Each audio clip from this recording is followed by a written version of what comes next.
Yo, what's up guys? In this video we play with the God Machine, aka War Machine, the tower that was only supposed to be for an admin. So first thing first, I know a lot of people asked me in the last comment section, how did you have War Machine? How did you even get it? How did you get that?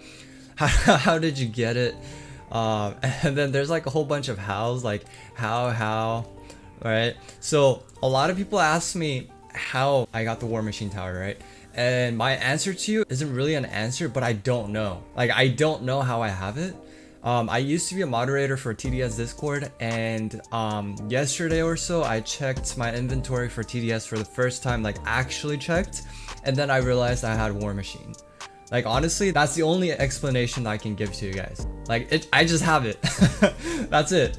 But I decided to get into Mega Server because some people said that I edited the footage somehow to make a tower like look like a War Machine. So I don't know how I could do that. I mean, I must be like a god editor or something, because I'm not. So I decided to get into Mega Server where everyone can see my tower. Basically prove to you guys that I do have the War Machine and that nothing is edited, like nothing is photoshopped or anything like that. And that I actually have the real tower itself, right? We get into Mega Server and I farm for the first 20 something waves. I'm not gonna show the footage because farming is pretty boring. And then I placed down a few cowboys to make sure we have the early game defense, right? Because I don't want to troll. I mean, we kind of almost lost in wave 19 or 20 when the Fallens came, but military bases kind of saved us. So I wanted to defend for a little bit before placing down War Machine.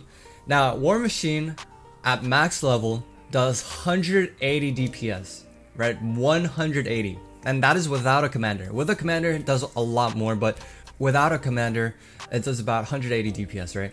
180, that's crazy, right? And then it also has AoE. It also has 20% damage buff, permanent damage buff to surrounding troops. Now, that alone makes the tower so worth it in a pretty big server like in the Mega Server, because that basically means if there are 10 towers and you place down a War Machine, the 10 towers become 20% stronger. So it's almost as if you had 12 towers that are unbuffed, right? So it basically gives you 20% more towers, right? So if, for example, there were 50 towers in the Mega Server, right, that the War Machine is able to cover, right? So this is a War Machine and the range is like this, right? That's a pretty bad circle. But let's say there's like 50 towers, right? All these 50 towers right here, like all of these would be 20% stronger, which means, you know, 50 times 0.2 is 10, right? So it's almost as if we're adding 10 towers to 50 original. It's almost as if we have 60 towers, 60 unbuffed towers near the War Machine, right? So the reason why War Machine is the best when used in the Mega Server is that because it can affect all the troops within its range, and its range is pretty big, 24. With the DJ on this map, I was able to cover most of the lanes, and so the range is pretty good and really good with the DJ. So what that basically does is that if you have, let's say, only 10 towers, that means you're adding +2, right? But if you have, again, 50, you're adding +10.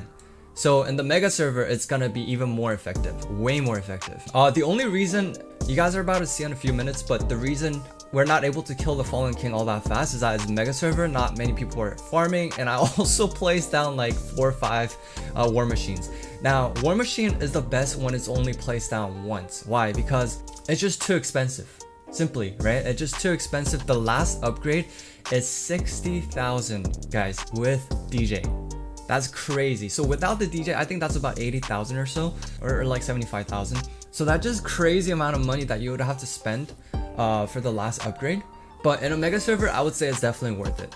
If you're doing it in a duo or trio, you know, maybe place out one War Machine, and it definitely helps. But I don't know, it depends on the map, right? Because if the map is easier, then you can definitely get away with it's funny because I'm acting like you guys can actually use War Machine, so right? But I'm just trying to explain, guys, that if you have a War Machine, like if you have someone with War Machine, it's pretty good to use it just once, right? Just once, where it can cover all the surrounding troops, and then the troops will have 20% damage buff. So yeah, War Machine is a really good tower. I feel like it's more of a flex trophy tower, but definitely still a very helpful tower.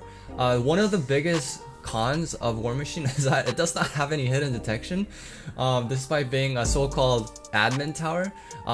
But even the scout, the starter tower, has the hidden detection, so that's kind of strange. But you know, War Machine is kind of like commando in a sense, right? Except it's way better. It's like a commando plus a minigunner, except way stronger and just way better overall. Only when you place it down once, because again, it's way too expensive. But yeah, hopefully this footage kind of shows you guys that I didn't edit anything, and that, you know, by playing in a mega server, I was able to show the people that, you know, the tower is real. It actually exists, and I actually have it, and I didn't edit anything or Photoshop anything. So yeah, anyway, hope you guys liked this video. If you did, make sure to give it a like, and see you guys in the next one. Peace.